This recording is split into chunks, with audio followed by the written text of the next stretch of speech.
वक्त की बढ़ती रफ्तार और रोगों की संख्या से क्या आप हैं हैरान? सेहत की परेशानियों से क्या आप हैं निराश?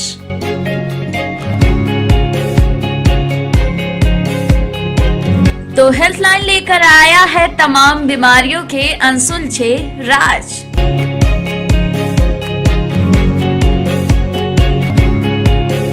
तो पाइए अपने सवालों के जवाब मेरे यानी मनीषा के साथ ONN न्यूज की खास पेशकश हेल्थ लाइन के साथ। जब भी किसी व्यक्ति को किसी तरह की स्वास्थ्य संबंधी समस्या होती है तो वह डॉक्टर के पास ही जाता है, लेकिन शरीर की विभिन्न तरह की स्वास्थ्य समस्याओं के लिए आज के समय में एक अलग डॉक्टर होता है जो उस क्षेत्र का विशेषज्ञ होता है।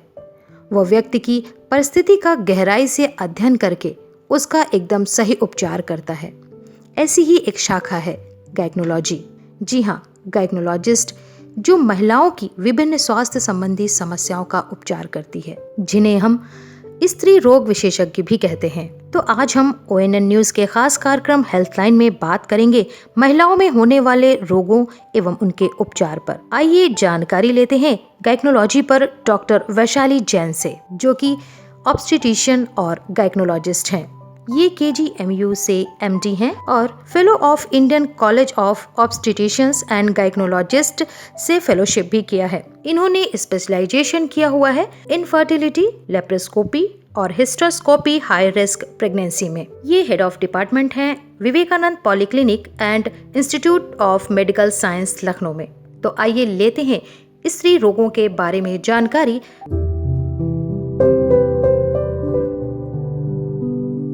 नमस्कार, स्वागत है आप सभी का ONN न्यूज में। ONN न्यूज के इस खास कार्यक्रम हेल्थ लाइन में हम आपको रूबरू करवाते हैं डॉक्टर से और देते हैं रोगों की बारे में सही जानकारी। तो आज हमारे साथ मौजूद हैं डॉक्टर वैशाली जैन, जिनसे आज हम वुमेन अवेयरनेस पे बहुत सारी बातचीत करेंगे। डॉक्टर वैशाली जी, सबसे पहले तो आपका हमारे इस खास कार्यक्रम हेल्थ लाइन में बहुत बहुत स्वागत है। थैंक यू वेरी मच मुझे अपने इस प्रोग्राम में लाने के लिए। आई हैव हर्ड कि आपका ये प्रोग्राम बहुत ही अच्छा है और इसमें महिलाओं से संबंधित जो भी दिक्कतें हैं वो बहुत ही अच्छे तौर पे आप लोग प्रेजेंट करते हैं, तो थैंक यू। सबसे पहला सवाल आपसे ये है हमारा कि इरेगुलर पीरियड्स क्या होते हैं। हम चाहते हैं कि आप हमारे दर्शकों को थोड़ा सा डीपली जानकारी दें। देखिए, सबसे पहली चीज़ ये है कि जो इरेगुलर, पहले नॉर्मल पीरियड्स क्या होते हैं वो समझना ज़रूरी है। कोई भी रिप्रोडक्टिव एज मतलब जो है, कोई भी महिला का 21 दिन से 35 दिन में पीरियड आना नॉर्मल होता है। किसी का 21 दिन में आता है, किसी का 35 दिन में आता है, वो नॉर्मल होता है। 2 दिन से 7 दिन तक वो पीरियड रहता है। उसमें एक दिन में कम से कम 3 से 4 पैड यूज़ होता है और यूजुअली माइल्ड पेन होता है।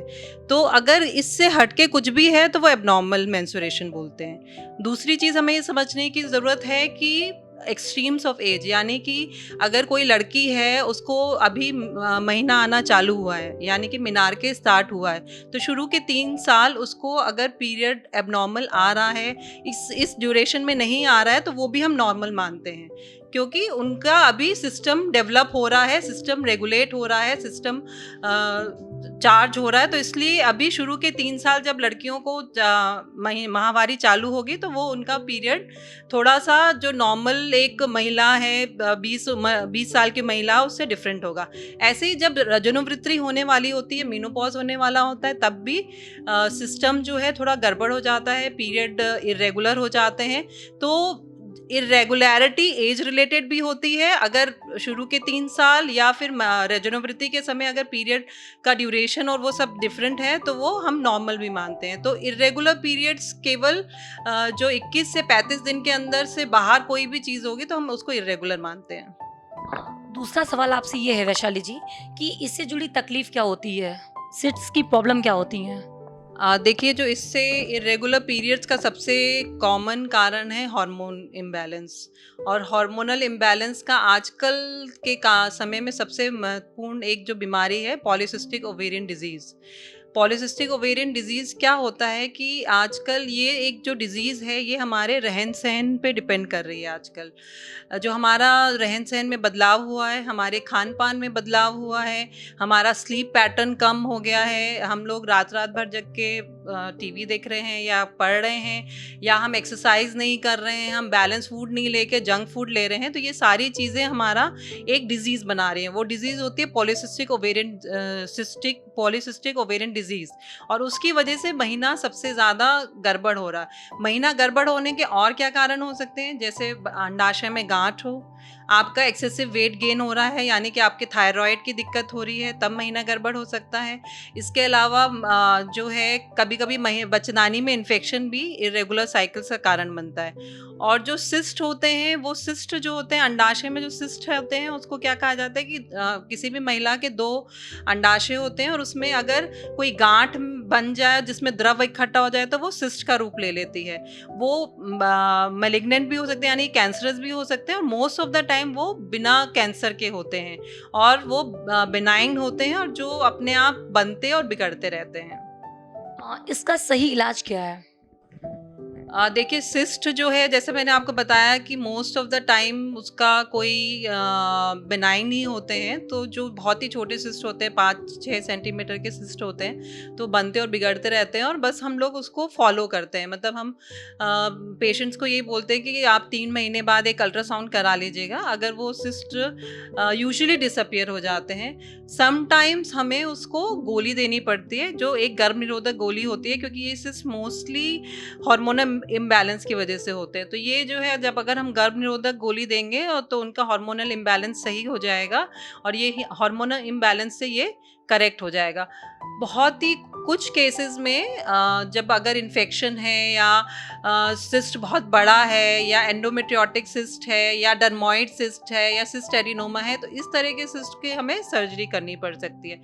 सर्जरी भी 2 तरह की होती है। यूजुअली हम जो महिलाएं यंग होती हैं या लड़कियां होती हैं, मीनोपॉज से पहले हम यूजुअली ये सिस्ट ही निकालते हैं, हम अंडाशय नहीं निकालते हैं, क्योंकि हमारा एम होता है कि औरत को महीना आता रहे। भले ही उसके बच्चे हो गए हों, फिर भी हम अंडाशय नहीं निकालते, हम केवल वो गांठ निकालते हैं, और वो गांठ हम दूरबीन के द्वारा, यूजुअली दूरबीन के द्वारा निकालते हैं, और कभी कभी पेट खोलने की भी आवश्यकता पड़ती है। हाँ, अगर हमें लग रहा है कि वो जो सिस्ट है उसमें कैंसर होने की संभावना है या वो कैंसरस है, तब हमें एक्सटेंसिव सर्जरी करनी पड़ती है। उसमें हम दोनों तरफ के अंडाशय, बच्चेदानी, नले निकालते हैं और आसपास का भी टिश्यू चेकिंग के लिए भेजते हैं। डॉक्टर वैशाली जी, चौथा सवाल हमारा आपसे ये है कि प्रेगनेंसी के दौरान किन बातों का सबसे ज़्यादा ध्यान देना चाहिए? थोड़ा सा इसकी भी जानकारी दें आप हमारे दर्शकों को। देखिए, प्रेगनेंसी एक बहुत ही खूबसूरत फीलिंग है, और मुझे लगता है कि आजकल महिलाएं जो पहले ज़माने में प्रेगनेंसी होना और आजकल के ज़माने में प्रेगनेंसी होने का डिफरेंस ये है कि आजकल केवल महिलाएं 2 बच्चे पैदा करते हैं और उनको इसी हिसाब से फिर अपनी केयर भी करनी चाहिए। तो फर्स्ट एंड फॉरमोस्ट ये है कि जैसे ही आपको पता चले कि आप प्रेग्नेंट हैं, अगर आप सिगरेट पीती हैं या स्मोक करती हैं तो वो ख़त्म कर दीजिए। आपको अपना एक्स्ट्रा केयर करनी पड़ेगी, specially balance diet is very important, क्योंकि प्रेगनेंसी में आयरन, कैल्शियम और प्रोटीन की रिक्वायरमेंट एज अदर फीमेल आपको ज़्यादा है, तो आपके डाइट में ये सारी चीज़ें होना ज़रूरी है। फिर आप पानी खूब पीजिए, आप एडिक्वेट रेस्ट करिए, कम से कम रात में 8 घंटे और दिन में 2 घंटे ज़रूर आराम और सोने का कार्यक्रम करें। ये कहा जाता है कि प्रेगनेंसी में बेटर ये रहेगा कि आप लेफ़्ट लेटरल पोजीशन, लेफ़्ट बाईं तरफ ज़्यादा लेटेंगी तो आपका बच्चे को खून का प्रभाव ज़्यादा मिलेगा। दूसरा, टाइम टू टाइम आपको विजिट करना होगा डॉक्टर को, सो दैट कि जो भी चेंजेस हो रहे हैं बॉडी में और जो भी आपका रिक्वायरमेंट है वो डॉक्टर आपको फुलफिल कर सके। इसके अलावा vaccination is very important during pregnancy, जो आपको टाइम टू टाइम कराना होगा। इसके अलावा जो है, जो महिलाओं का क्या होता है, या तो वो बिल्कुल एक्सरसाइज नहीं कर रही होती और वो फिर सोचती हैं कि अब प्रेगनेंसी हो गई तो वो एक्सरसाइज करना चालू कर दें, या फिर वो एक्सरसाइज कर रही होती है और वो बंद कर देते। तो मैं ये कहूँगी, जो आपका दिनचर्या चल रही थी उसको आप स्टॉप नहीं करिए, उसको कंटिन्यू रखिए। अगर आप एक्सरसाइज कर रही थी और कुछ एग्रेसिव एक्सरसाइज कर रही थी तो उसको माइल्ड एक्सरसाइज में कन्वर्ट कर दीजिए। अपना वॉकिंग और रूटीन आपका वही रहना चाहिए। इसके अलावा मेन इंपॉर्टेंट चीज़ ये है कि बाहर का खाना जितना हो सके अवॉइड करें। एंटीनेटल केयर क्या होता है? देखिए, एंटीनेटल केयर जो होता है बेसिकली, जैसे मैंने बताया कि प्रेगनेंसी 9 महीने 7 दिन की यानी 40 हफ्ते की प्रेगनेंसी होती है और इसमें टाइम टू टाइम बॉडी में चेंजेस आते हैं और बॉडी की रिक्वायरमेंट में भी चेंजेस आते हैं। तो हम लोग जो हैं, डॉक्टर्स जो हैं, पेशेंट को डिपेंडिंग अपॉन उनका कौन सा महीना चल रहा है उनको बुलाते हैं और उनको एग्जामिन करते हैं और उसमें उनको खान पान के बारे में, उनका ब्लड प्रेशर, शुगर, ये सब चेक कराते हैं, क्योंकि प्रेगनेंसी में पाया गया है कि ब्लड प्रेशर राइज होने के chances as compare to other women ज़्यादा होता है, उनको शुगर होने के चांसेस ज़्यादा होते हैं। तो एंटीनेटल केयर में हम जैसे हम लोगों ने जो भी टोटल प्रेगनेंसी है उसको हम 3 पार्ट में डिवाइड करते हैं। 1 हफ्ते से 12 हफ्ते, 12 हफ्ते से 27 हफ्ते और 28 से 40 हफ्ते। शुरू के हम 28 हफ्ते तक हम मरीज को महीने पे बुलाते हैं। 28 हफ्ते के बाद हम 15 दिन पे बुलाते हैं और 36 हफ्ते के बाद हम एक हफ्ते पे बुला के पेशेंट को एग्जामिन करते हैं। एंटीनेटल केयर का पर्पज़ ये है कि अगर कोई भी चीज़ डेवलप हो रही है ड्यूरिंग प्रेगनेंसी, बच्चा कमज़ोर हो गया है, पानी कम हो रहा है, ब्लड प्रेशर डेवलप हो गया, शुगर डेवलप हो गई, कोई और पीलिया हो गया, तो ये सारी चीज़ें हम, अगर मरीज़ हमें टाइम टू टाइम दिखाएगा तो ये हम उसको एग्जामिन करके हम लोग डायग्नोज कर सकते हैं। तो एंटीनेटल केयर का यही पर्पस है। ओएनएन न्यूज़ चैनल के खास कार्यक्रम हेल्थ लाइन प्रोग्राम के माध्यम से दर्शकों को क्या सुझाव देना चाहेंगी आप?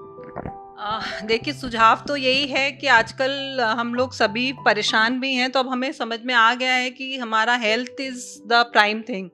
मतलब ठीक है, हम काम कर रहे हैं या कुछ भी कर रहे हैं, लेकिन हेल्थ इज़ प्राइम, और हेल्थ प्राइम को रखने के लिए हमें अपने खान पान पे विशेष ध्यान देना है, हमें व्यायाम ज़रूर करना है, हमें स्ट्रेस कम लेना है, और दूसरा मैं महिलाओं से यही गुजारिश करूँगी कि प्लीज़ अपनी जो भी प्रॉब्लम्स हैं उसको आप प्लीज़ इग्नोर मत करिए। उसको, अगर आप जब भी आपको कोई भी दिक्कत होती है, आप अपने फ्रेंड से या टीवी में देख के या गूगल करके प्लीज़ उसको मत कंसल्ट करिए। आपको कोई दिक्कत होती है तो एक बार डॉक्टर से ज़रूर संपर्क करें, और डॉक्टर आपको हमेशा सही सलाह देंगे कि वो उस प्रॉब्लम के लिए आपको कुछ वरी करने का ज़रूरत है कि नहीं है। तो मेरा सुझाव यही है कि फिट रहने के लिए, हेल्दी रहने के लिए आप अपना लाइफस्टाइल थोड़ा मॉडिफाई करिए एंड स्टे फिट।